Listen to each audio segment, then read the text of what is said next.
নমস্কার প্রিয় বন্ধুরা, আমি এবার 3 নম্বর পার্ট নিয়ে আবার চলে এলাম তোমাদের কাছে।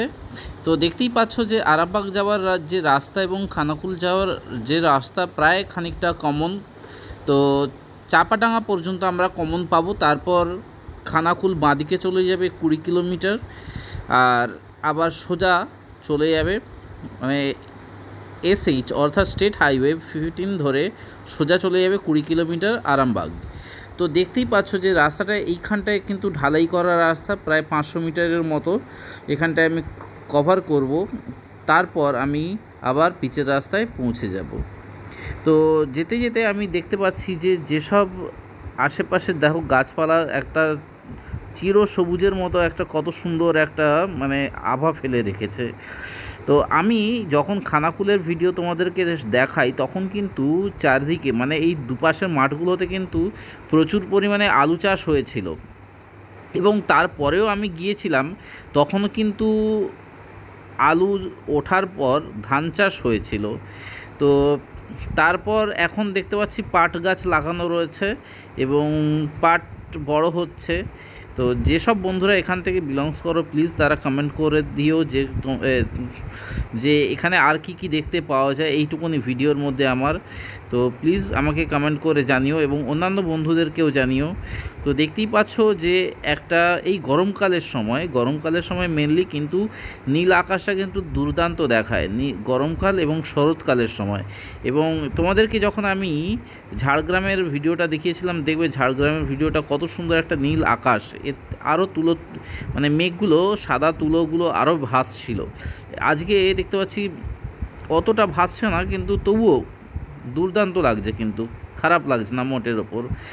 তো দেখো ওখানে আমি ঝাড়গ্রামের ভিডিওতে আমি একটা ভুল বলেছিলাম, প্লিজ তোমরা তার জন্য ক্ষমা করে নিও। আমি বলে দিচ্ছি যে ঝাড়গ্রাম যে জেলা হয়ে গেছে আলাদা, সেটা আমার জানা ছিল না।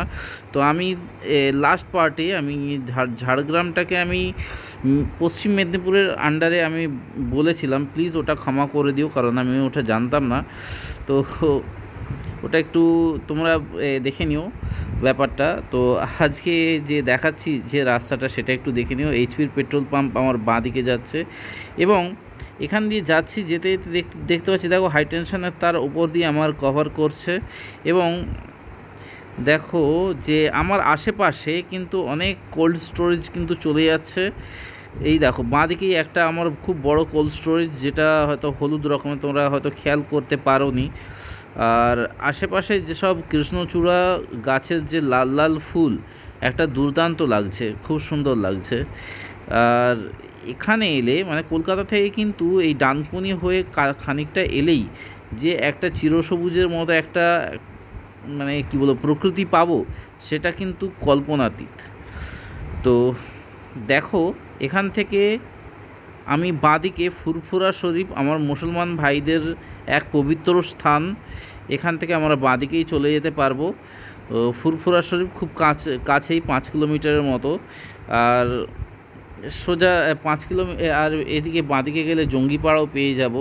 এবং সোজা তো যাবই SH 15 ধরে, অর্থাৎ স্টেট হাইওয়ে 15 ধরে যাব আমরা পুরো আরামবাগ পর্যন্ত, এবং পুরো ভিডিওটাই তোমাদেরকে কভার করব। এবং প্লিজ তোমরা মন দিয়ে দেখো এবং প্লিজ সাপোর্ট করো। আর দেখো এই বাজারটা কিন্তু যত বেলা বাড়ে তত কনজেস্টেড হতে শুরু করে। তো দেখো, তো সেই কারণে এখানে কিন্তু খুব সাবধানে আমাদেরকে গাড়ি চালিয়ে নিয়ে যেতে হবে। তো দেখতেই পাচ্ছ যে এখানটায় কিন্তু অনেকটাই সরু, এবং আশেপাশে কিন্তু বাইক এবং অন্যান্য গাড়ি কিন্তু পার্কিং করা রয়েছে, সেহেতু এখান দিয়ে কিন্তু সাবধানে যেতে হবে। আর এটা তোমাদেরকে আবার বলে রাখছি, এটা স্টেট হাইওয়ে 15 অর্থাৎ 15। তো এই রাস্তাটা কিন্তু এই জায়গাটায় কিন্তু এই খালটার ওপরে যে ব্রিজটা দেখতে পাচ্ছ, এই ব্রিজটা কিন্তু নতুন বানানো হয়েছে, আগে কিন্তু এত ভালো ছিল না। তোমরা হয়তো যখন খানাকুলের ভিডিওটা দেখেছিলে যে এই শিয়াখালা বাজার এই পজিশনটা, তখন কিন্তু খুবই খারাপ ছিল রাস্তাটার। তোমাদের হয়তো যারা দেখেছো তারা হয়তো বুঝতেই পারবে। তো তখনকার পজিশন এবং এখনকার পজিশন, এখন কিন্তু রাস্তাটা কিন্তু দুর্দান্ত করেছে। এবং কিছু কিছু এর পরেও, যেহেতু আমি খানাকুলে যাওয়ার পরেও আমি এই রাস্তা দিয়ে এসেছি, তো সেহেতু আমি তোমাদেরকে আগে থেকে বলেও দিতে পারি যে এই রাস্তাটা যে আমি যখন যাচ্ছি এই রাস্তাটার ক্ষেত্রে এই সাইডটা কিন্তু অর্থাৎ বাঁদিকের সাইডটা কিন্তু খুবই ভালো ভালো আছে, কিন্তু ডান দিকে অনেক রাস্তা আছে যেগুলো অনেক এবড়ো খেবড়ো এবং খারাপ হয়ে গেছে। যখন এই ওভারলোডেড গাড়িগুলো যায়, এই ওভারলোডেড গাড়ি যাওয়ার কারণেই মনে হয় খারাপ হয়েছে। এই যে ডান দিকে হয়তো দেখতে পাবে তোমরা, আর এই যে ডান দিক এবং বাঁ পাশে যে সাদা সাদা যেটা তোমরা দেখতে পাচ্ছ, এখানে কিন্তু লরি পার্ক করা হয়, তার জন্যে একটু ওটা একটু এক্সটেনশন করেছে রাস্তাটা, ওই সাইডের দিকে চওড়া করেছে। আর তোমাদের সাথে কথা বলতে বলতে আমি অনেকটা রাস্তা চলে এলাম এবং নলিকাট একটা স্টেশন আমার হচ্ছে ডান দিকে, তোমরা হয়তো দেখতে পাবে। তো আমি যাচ্ছি, হ্যাঁ নলিকুল স্টেশন, আসলে আমার খেয়াল পড়েনি, এত তাড়াতাড়ি যাচ্ছিলাম। তো যাই হোক, তো আস্তে আস্তে এখানে কিন্তু এই বাম্পারগুলো যখন আমরা খানাকুলে যখন গিয়েছিলাম তখন কিন্তু বাম্পারগুলো ডাবল ডাবল ছিল, অর্থাৎ ছোটো ছোটো দুখানা বাম্পার ছিল। এখন দেখতে পাচ্ছ যে বাম্পারগুলো একটা সুন্দর নতুনত্ব এনেছে, সিঙ্গেল একটা বাম্পার কিন্তু একটু লম্বায় বাড়িয়ে দিয়েছে, তো দেখতেও বেশ ভালো লাগছে। এবং এই দেখো বাঁদিকের একটা যে বিল্ডিংটা দেখতে পাচ্ছ, এইটা কিন্তু কোল্ড স্টোরেজ, মানে এখানে যেসব আলু চাষ হয় মানে সেগুলো কিন্তু ওখানে কোল্ড স্টোরেজে রাখা হয়। এবং তোমাদেরকে এর আগেও বলেছি এখানে প্রচুর কোল্ড স্টোরেজ রয়েছে। এবং কলকাতা থেকে এত সামনাসামনি দূরবর্তী মানে সামনাসামনি অঞ্চলে যে এত সুন্দর সবুজায়ন দেখতে পাবো সেটা সত্যিকারের দুর্দান্ত লাগে। বাঁদিকে আমার ডান দিকে আমার ইন্ডিয়ান অয়েলের পেট্রোল পাম্প, যেটা জাস্ট ক্রস করলাম আস্তে আস্তে।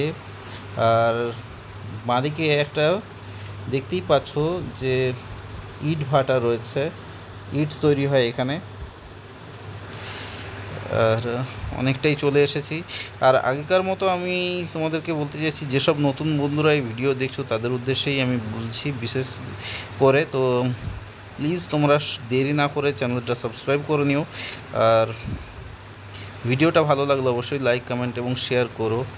আর আমি বাঁদিকে একটা স্কুল যাচ্ছে, এটা অনন্তপুর। আর তোমাদেরকে বলছি যে আমি নিশ্চিত যে তোমাদের ভিডিওটা খুবই ভালো লাগবে, এখানে খারাপ লাগার অসুবিধা কিছু নেই। কিছু কিছু রাস্তা তোমাদের চিনতে এবং আগে থেকে যদি তোমরা এই রাস্তা সম্পর্কে যদি একটা প্রাথমিক ধারণা নিতে পারো সেক্ষেত্রে অসুবিধার কিছু নেই। দেখো এখান থেকে কিন্তু তোমরা বাঁকুড়া বিষ্ণুপুরও যেতে পারবে এখান দিয়ে। আর পুরুলিয়া তো যাওয়াই যায়, তোমাদেরকে আগেও বলেছি, কারণ আমি এই রাস্তা দিয়ে অনেকবার পুরুলিয়া গিয়েছি। আর এখান দিয়ে পুরুলিয়া যেতে কিন্তু কিলোমিটার হিসেবে অনেক কমই পড়ে, অনেকটাই কম পড়ে, প্রায় 30 থেকে 40 কিলোমিটার কাছাকাছি। 30 কিলোমিটার তো কম পড়বেই, কিন্তু দুর্গাপুর হাইওয়ে দিয়ে গেলে অনেকটাই কিন্তু তোমাদেরকে ঘুরে যেতে হয়, তোমাদেরকে আগে বলেছিলাম। আর অনেক দিন মানে এই যে রাস্তা তোমরা যে এত সুন্দর দেখছো, আগে কিন্তু এত সুন্দর রাস্তা ছিল না, এটা হালে তৈরি করা হয়েছে নতুন করে, মানে পরিষ্কার করে। আর যেহেতু এটা স্টেট হাইওয়ে, তোমাদেরকে আগেও বলেছি যে 15, সেহেতু এখানে কিন্তু টোল ট্যাক্সের একটা ভাবনা চিন্তা নিয়েছে রাজ্য সরকার। তো তোমরা হয়তো সেকেন্ড ভিডিওতে তোমরা দেখেছো যে টোল ট্যাক্সের জন্য একটা আলাদা একটা কাউন্টার তৈরি করছে ওখানে, তো এই রাস্তাটার জন্যই মেনলি। আগে কিন্তু এই রাস্তায় কোনো টোল ট্যাক্স ছিল না। এই রাস্তাটা যেহেতু যেসব রাস্তায় দেখবে টোল ট্যাক্স রয়েছে সেই সব রাস্তা কিন্তু দুর্দান্ত হয়, তো সেই জন্যই সেই কারণে এই রাস্তাটা কিন্তু এত সুন্দর করা হচ্ছে। আর এটা 4 লেন হবে ভবিষ্যতে, এটা 4 লেন হবে। আর তোমরা যেসব বন্ধুরা এই আরামবাগের ভিডিওটা মানে চেয়েছিলে চাপাডাঙ্গা থেকে, ওখানে দেখবে তোমাদের 4 লেনের কাজ অলরেডি শুরু হয়ে গেছে, তো তোমরা এই ভিডিওটা দেখতেই পাবে। তো যখন থেকে আমি এই খানাকুলের ভিডিওটা আমি পোস্ট করেছিলাম তবে থেকে আমার অনেক বন্ধুরা এই ভিডিওটা দেখার জন্য উৎসাহ বোধ করেছিল এবং আমাকে রিকোয়েস্ট করেছিল, সেই জন্যে আমি সেসব বন্ধুদের উদ্দেশ্যেই আমি এই ভিডিওটা আমি আবার পোস্ট করছি। প্লিজ দেখতে থাকো, আর পার্ট ওয়াইজ আমি তোমাদের কাছে শেয়ার করব এবং দেখবে। এবং যেসব বন্ধুরা রিকোয়েস্ট করেছিল তাদেরকে আমি রিকোয়েস্ট করছি আবার যে প্লিজ চ্যানেলটা কিন্তু এই ভিডিওটা কিন্তু শেয়ার করো তোমাদের ফেসবুকে ওয়ালে বা হোয়াটসঅ্যাপের তোমাদের যেসব গ্রুপ রয়েছে সেখানে, যাতে এই চ্যানেলে ফ্যামিলি মেম্বার যাতে আরও বাড়ে। তো দেখতে দেখতে আমি অনেকটাই চলে এলাম, আর ভিডিওটা আমি বেশি আর লেন্দি করব না।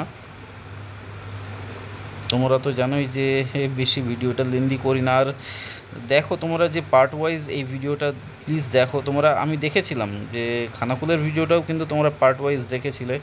আর যে এর আগে একটা যে ভিডিওটা আমার ভুল হয়ে গেছিলো, প্লিজ তার জন্য একটু ক্ষমা করে দিও। যে ঝাড়গ্রামের ভিডিওটা, যে ঝাড়গ্রামটাকে আমি বলেছিলাম পশ্চিম মেদিনীপুরের আন্ডারে, এটা না, পশ্চিম মেদিনীপুরটাকেই ভেঙে আবার ঝাড়গ্রাম করেছে। অর্থাৎ মেদিনীপুরটা কিন্তু একটাই ছিল, মানে আমরা যখন স্কুলে পড়েছিলাম মেদিনীপুর একটাই ছিল, ওটাকে আবার মানে ভেঙে দুখানা করা হয়েছে যখন আমরা স্কুল লাইফ শেষ করি। পশ্চিম মেদিনীপুর, পূর্ব মেদিনীপুর, আবার পশ্চিম মেদিনীপুরটাকে আবার ভেঙে মানে ঝাড়গ্রাম আর পশ্চিম মেদিনীপুর করেছে। বুঝতে পারছো তো মানে কীভাবে? এ দাও, ডান দিকে আমার রাজবল্লভী কোল্ড স্টোরেজ, যেটা আমি ক্রস করছি পিঙ্ক কালারের। তো বুঝতেই পারছো কি হচ্ছে। আস্তে আস্তে রাজ্য সংখ্যা বাড়ছে আমাদের, সরি জেলা সংখ্যা বাড়ছে পশ্চিমবঙ্গের। কিন্তু তো যাই হোক, তো এমনি করতে করতে দেখবে কলকাতাটাকেও ভেঙে কোনো দিন উত্তর কলকাতা, পশ্চিম কলকাতা, দক্ষিণ কলকাতা এমনি হয়ে যাবে। এমনি করে যাই হোক, আর ভিডিওটা আমি আর বেশি লেন্দি করছি না। তোমাদের উদ্দেশ্যে লাস্টে আমি একটাই কথা বলবো, তোমরা প্লিজ খুব ভালো থেকো, খুব ভালো থেকো, খুব ভালো থেকো, আর সুস্থ থেকো। অবশ্যই সুস্থ না থাকলে ভিডিওটা দেখার মতো কেউ থাকবে না। সেই জন্যই তোমাদেরকে বলছি সুস্থ থেকো এবং বাড়ির লোকের সঙ্গে, বাড়ির লোকের সাথে খুব ভালোভাবে থেকো। তো আর এটাই বলবো যে ভিডিওটা দেখার জন্য অসংখ্য ধন্যবাদ। লাস্টে পরবর্তী ভিডিওটাও আশা করি তোমরা এইভাবেই সাপোর্ট করবে। আর ভিডিওটা আমি বেশি লেন্দি করছি না, এখানেই শেষ করলাম।